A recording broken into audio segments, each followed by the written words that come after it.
사람은 시시각각 변하는 존재입니다.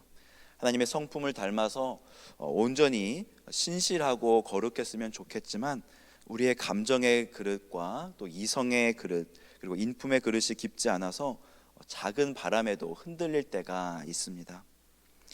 자기가 경험하지 않으면 은근슬쩍 무시하는 경향도 있고요. 자기가 보지 않았으면 그런 것이 있냐고 이렇게 말하기도 합니다.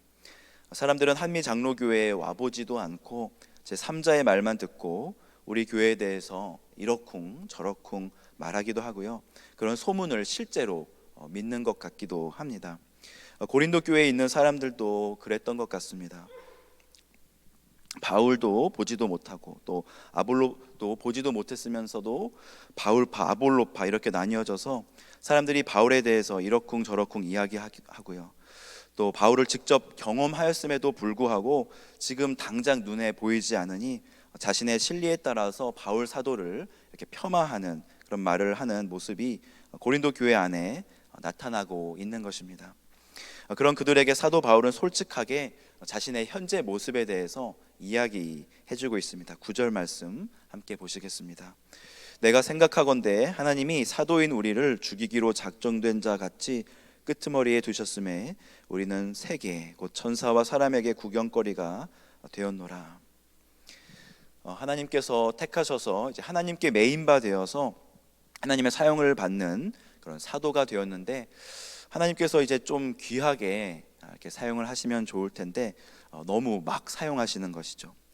큰 교회로만 부르시는 것이 아니라 저기 외딴 마을에 있는 이름 없고 또 10명도 채 모이지 않는 작은 교회로도 부르시고 내 이름이 드러나고 얼굴이 드러나는 사역에 부르시면 좋을 텐데 아무도 알아주지 않는 그 사역에 동참하라고 하니 나중에 다른 분들하고 이야기를 하면은 요즘 교회 안 나오는 줄 알았는데 거기 있었어? 이런 이야기 들으면 기분이 상하기도 하고 그러는 거죠. 그런데 하나님은 사도 바울을 더 심하게 사용하셨습니다. 물론 사도 바울의 생각이었다고는 하지만 사실 맞는 말이었습니다. 하나님께서 그를 험하게 사용하심으로 수많은 사람들이 그의 모습과 그의 말 속에서 예수 그리스도를 바라보기 시작합니다. 사도 바울은 11절부터 13절에 자신이 겪어온 일들에 대해서 이렇게 말해줍니다. 바로 이 시각까지 우리가 줄이고 목마르며 헐벗고 매맞으며 정처가 없고 또 수고하여 친히 손으로 일을 하며 모욕을 당한즉 축복하고 박해를 받은즉 참고 비방을 받은즉 권면하니 우리가 지금까지 세상의 더러운 것과 만물의 찌꺼기 같이 되었도다. 바울은 제대로 된 대접을 받아본 적이 없습니다. 잘 갖추어진 강단에 올라가서 설교 한번 못 해보았고요. 오히려 잡히면 매맞고 험한 소리를 듣고 그래도 먹고 살아야 하니까 친히 일을 하여서 돈을 벌었고요. 사역을 당하면서 모욕을 당할 때는 오히려 축복을 해주었으며 박해를 받을 때는 참았다고 합니다. 비방을 받았을 때는 너나 잘하라고 쏘아주는 것이 아니라 권면해주는 이 모습에서 어찌 사람들이 예수 그리스도를 보지 않았겠습니까? 사도 바울의 평생의 소원은 예수 그리스도 한 분만을 닮아가는 그것이었을 것입니다. 그래서 그 표대를 향하여 그는 좌로나 우로나 치우치지 않고 앞으로 계속해서 달려나갔던 것이죠. 그의 삶 속에서 예수 그리스도는 자연스럽게 나타났습니다. 그 모진 풍파 속에서도 그리스도만을 따라갔더니 그리스도의 모습이 그의 삶과 그의 말 속에서 나타난 것이죠. 그런 그는 고린도 교인들에게 말합니다. 16절 말씀 함께 보시겠습니다. 그러므로 내가 너희에게 권하노니 너희는 나를 본받는 자가 되라. 사도 바울이 말하는 나를 본받는 자가 되라는 이 말은 인간 바울을 닮으라는 말이 아닙니다. 그가 만난 예수 그리스도를 고린도 교회 성도들도 만나기를 원했고 그가 그토록 닮기 원했던 예수 그리스도를 그들도 닮기를 원했던 것이었죠. 그래서 예수 그리스도의 고난에 동참하는 복된 성도들이 되기를 원했던 것이었습니다. 그리고 이 모든 것이 강압과 타의에 의한 것이 아니라 자발적인 동참에 의해서 이루어지기를 사도 바울은 원하였습니다. 사도 바울은 이것을 권면합니다. 명령하지 않습니다. 부끄럽게 하기도 원하지 않았습니다. 하나님은 사람을 정말 사랑하셨나 봅니다. 그래서 자유의지를 주셨고요, 명령으로 예수 그리스도를 믿으라고 하지 않으셨습니다. 사람을 창조하실 때 본능적으로 예수 그리스도를 믿고 하나님을 찾을 수 있도록 사람을 창조하실 때 유전 코드 하나만 집어넣으시면 연어가 알을 낳으러 강을 거슬러 올라오듯이 사람들이 교회에 나오게 될 텐데, 아무리 눈을 씻고 찾아봐도 자기 뜻대로 자발적으로 교회에 나오는 사람은 찾아보기가 어렵습니다. 하나님은 우리가 자발적으로 하나님을 사랑하기를 원하셨습니다. 그래서 우리에게 사랑을 부어주시고 예수 그리스도를 보내시고 또 사도들을 보내시며 하나님의 사람을 세우셔서 그분의 사랑을 삶으로 흘려 보내셨던 것입니다. 지넷 월터라는 분이 있었습니다.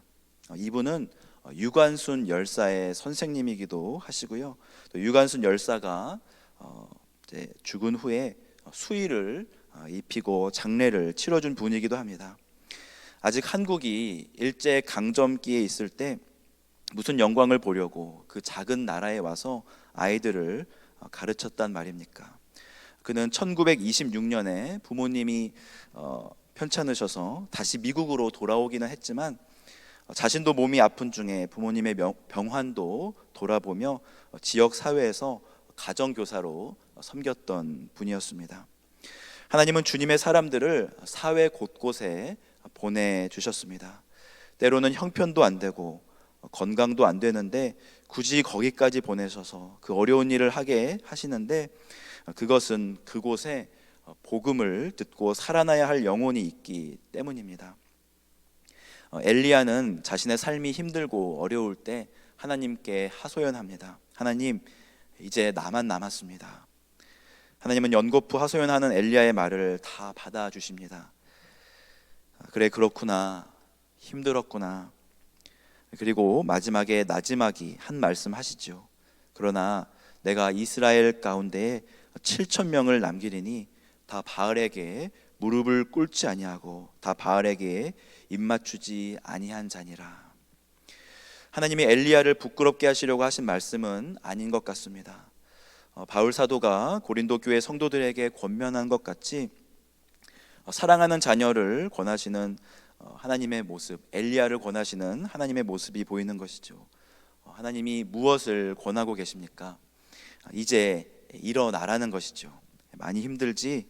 하지만 이제 일어나서 나를 따라와라. 이제 일어나서 나를 본받는 자가 되어라. 하나님은 오늘도 우리를 부르십니다. 우리의 아픔과 어려움을 다 아십니다. 하지만 우리를 다시 일으키시고 주님의 일을 맡기시는 것은 우리가 있는 그곳에 아직도 복음을 듣지 못한 자들이 있기 때문입니다. 그곳에서 하나님의 영광이 선포되어야 하기 때문입니다. 우리 교회에서 가장 어두운 봉사의 자리라고 한다면 아마 방송실이 있을 것입니다. 들어가면 정말 얼굴도 제대로 보이지 않거든요. 그런데 그 아무도 알아주지 않는 곳에서 한미 장로교회의 방송 선교가 이루어집니다. 찬양이 영상으로 나가고 하나님의 말씀이 전 미국뿐만 아니라 멕시코, 한국, 온 세계까지 전파되는 것이죠. 사역하시는데 힘드시죠? 오늘 말씀에 위로 받으시며 사도 바울이 본받기 힘썼던 주님 닮아가는 하루 되시기를 주님의 이름으로 축복합니다. 이 시간 말씀을 놓고 함께 기도하며 나아가겠습니다.